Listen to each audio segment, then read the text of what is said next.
तो आप सभी का स्वागत है मेरे इस चैनल में जिसका नाम है डिकोड आर्ट विद हर्षल यानी कि मेरे साथ। और आज हम जो है हमारी जो एस्थेटिक्स का जो दूसरा टॉपिक है वो हम स्टार्ट करने वाले हैं, वो है प्लाटो के ऊपर। तो हम स्टार्ट करते हैं। ठीक है, आज का जो हमारा टॉपिक है वो है प्लाटो। तो कुछ प्लाटो के बारे में हम जान लेते हैं। ठीक है, तो प्लाटो जो थे वो 428 से लेकर के 347 बीसी तक इनका कार्यकाल रहा है। एक फेम्ड एथेनियन थे। ये एथेंस से बिलॉन्ग करते थे। ठीक है, एक फिलोसोफर थे, wrote a series of dialogues most of which feature his teacher Socrates. ठीक है, काफ़ी जो इन्होंने जो डायलॉग्स लिखे उसके अंदर जो है इन्होंने अपने टीचर यानी कि सोक्रेटिस को जो है उसके अंदर इन्होंने फीचर किया। जिनका सोक्रेटिस का जो खुद का कार्यकाल था वो था 469 से लेकर के 399 बीसी तक। ठीक है, पर जो सोक्रेटिस थे उन्होंने कभी खुद ने कोई चीज़ नहीं लिखी। पर जो प्लाटो और जो सोक्रेटिस के बीच में जो कन्वर्सेशन हुई उसको काफ़ी ज़्यादा आज हम जो है एडमायर करते हैं। ठीक है, most powerful minds of the day यानी कि आज के समय के सबसे ज़्यादा पावरफुल अगर कोई माइंड्स थे तो प्लाटो और सोक्रेटिस के बीच में जो वाद विवाद या फिर कन्वर्सेशन जो हुई उससे हमें वो चीज़ पता लगती है। आगे देखते हैं।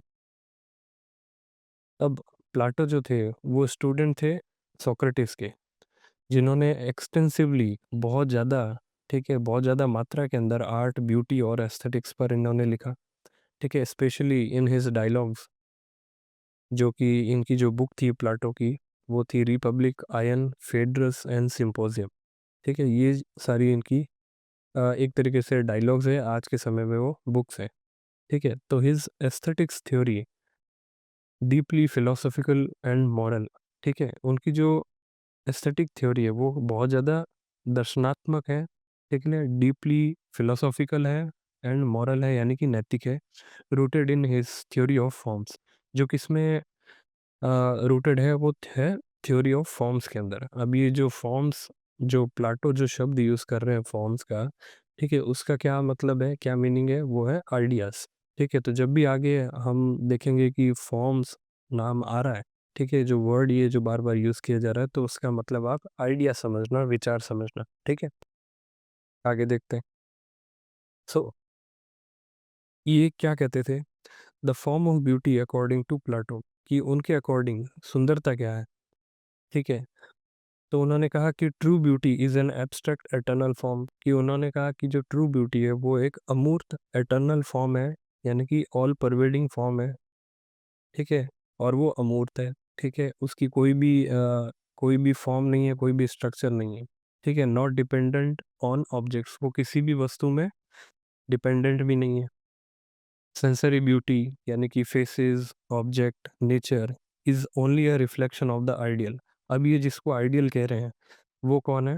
वो ट्रू ब्यूटी के बारे में बात कर रहे हैं, कि जिसके अंदर sensory beauty, faces, objects, nature, ये सब चीज़ें क्या है? रिफ्लेक्शन है ऑफ द आइडियल यानी कि उस ट्रू ब्यूटी का। ठीक है, उसके बाद में देखें तो ये कहते हैं कि to truly love beauty is to seek the divine and unchanging. अगर हम ट्रू ब्यूटी को, ठीक है, लव कर रहे हैं तो उसका मतलब क्या हुआ, is to seek the divine and unchanging, कि जो कुछ हम किसको साध रहे हैं उससे, डिवाइन और अनचेंजिंग को, जो कि क्या दिव्य है और अनचेंजिंग है यानी कि उस अपरिवर्तनशील है, उसमें कोई भी परिवर्तन नहीं होता है। ठीक है, तो ये प्लाटो के according the form of beauty था। ठीक है, आगे चलते हैं। अब ये जो बात करते हैं उससे हट करके हम थोड़ी सी बात कर लेते हैं कि इंडियन पर्सपेक्टिव में इस चीज़ को क्या कहा गया है। तो सत्यम शिवम सुंदरम की यहाँ पर हमारे यहाँ पे बात होती है। ठीक है, जिसका मतलब सत्यम का यहाँ पर अर्थ दिया गया कि जो कुछ, जो कभी ना बदलने वाला है वही सत्य है, कि जिसमें कोई भी बदलाव नहीं होता वह क्या बोला जाता है, सत्य बोला जाता है, उसे सत्य कहा जाता है। ठीक है, शिवम का अर्थ है जो मंगलकारी हो, कल्याणकारी हो। ठीक है, शिव का अर्थ भी यही है कि जो ऑस्पिशियस हो, मंगलकारी हो। ठीक है, फिर बात आती है सुंदरम की। तो सुंदरम का अर्थ क्या है, जो सौंदर्य से परिपूर्ण हो वही सुंदरम है। ठीक है, तो अर्थ अगर हम इसका समझने की कोशिश करें तो क्या निकल कर के आता है कि जब कोई व्यक्ति जीवन में सत्यनिष्ठा, कल्याण की भावना और सौंदर्य, यानी कि सत्य और कल्याण के संयोग से उत्पन्न, अब सत्य क्या था? सत्यम, और कल्याण क्या हो गया? शिवम। इन दोनों के संयोग से की दृष्टि को अपनाता है, या इन दोनों के संयोग को जो अपनाता है, तो वह ब्रह्म के समीप पहुंचता है। वो एटर्नल जो फॉर्म है, वो जो एटर्नल जो आइडिया है, ठीक है, द फॉर्म ऑफ ब्यूटी है, जो एब्स्ट्रैक्ट है, अनचेंजिंग है, उसके समीप पहुंचता है, उस तक पहुंच नहीं जाता। ठीक है, तो ये ध्यान रखिएगा। आगे चलते हैं। तो प्लाटो ने कहा आर्ट एज मिमेसिस, यानी कि इमिटेशन। ठीक है, क्या कहते हैं प्लाटो? कि Plato believed art is an imitation, कि प्लाटो के अनुसार कि जो आर्ट है वो एक इमिटेशन है, यानी कि अनुकृति है। ठीक है, जिसको उन्होंने मिमेसिस नाम दिया ऑफ द फिजिकल वर्ल्ड, कि जो जो कुछ भी हम इस दुनिया में देखते हैं वो क्या है? एक इमिटेशन है।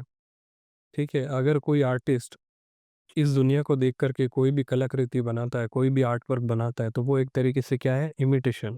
ठीक है, अनुकृति है उस चीज़ की, इस फिजिकल वर्ल्ड की। ठीक है, second point, but the physical world itself is already an imitation. ये जो फिजिकल वर्ल्ड है वो भी एक ऑलरेडी क्या है? एक इमिटेशन है ऑफ द हायर ट्रुथ, जिसके पीछे हम बातें कर रहे थे।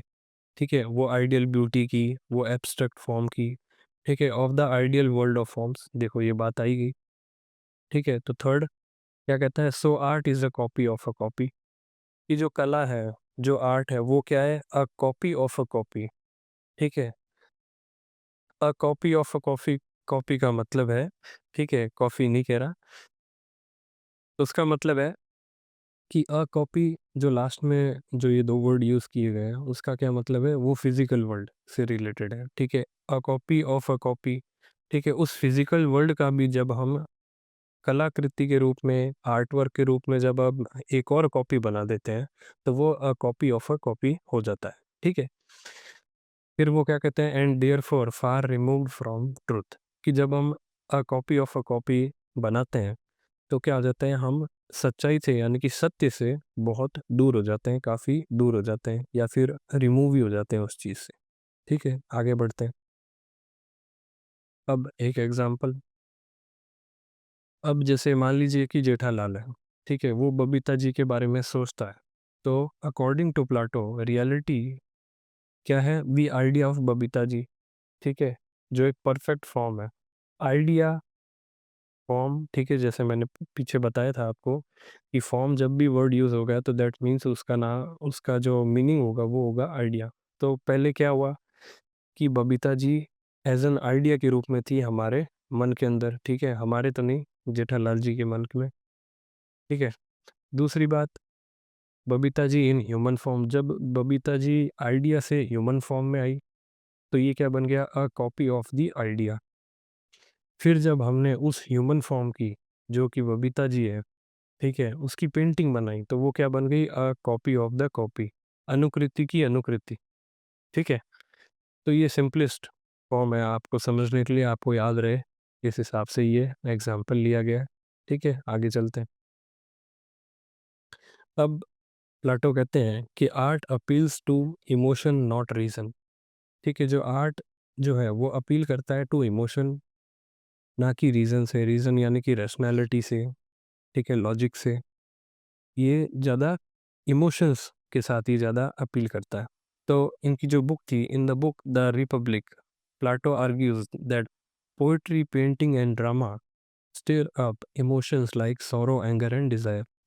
कि इनकी जो बुक थी प्लाटो की, रिपब्लिक नाम से, उसके अंदर ये आर्ग्यू करते हैं कि पोएट्री, पेंटिंग एंड ड्रामा, ठीक है, नाटक, ये सब क्या करते हैं? सॉरो, एंगर और डिज़ायर, यानी कि इच्छा, गुस्सा और सैडनेस। सॉरो का मतलब है सैडनेस, दुख जो है, ऐसे कुछ इमोशंस हैं जिसको भारतीय दर्शन शास्त्र में रस का नाम दिया गया है, तो ऐसे रस को वो पैदा करता है। सेकंड बात, ये क्या कहते हैं? This weakens the rational soul L and promotes irrational behaviour. तो इससे क्या होता है कि जब ऐसे इमोशंस हमारे दिमाग में घर करने लगते हैं, तो इससे क्या होता है? रैशनल सोल जो है, ठीक है? जो तार्किक सोल है, जिससे हम हर चीज़ को लॉजिक से देखते हैं, वो क्या हो जाती है, एक तरीके से इर्रेशनल हो जाती है।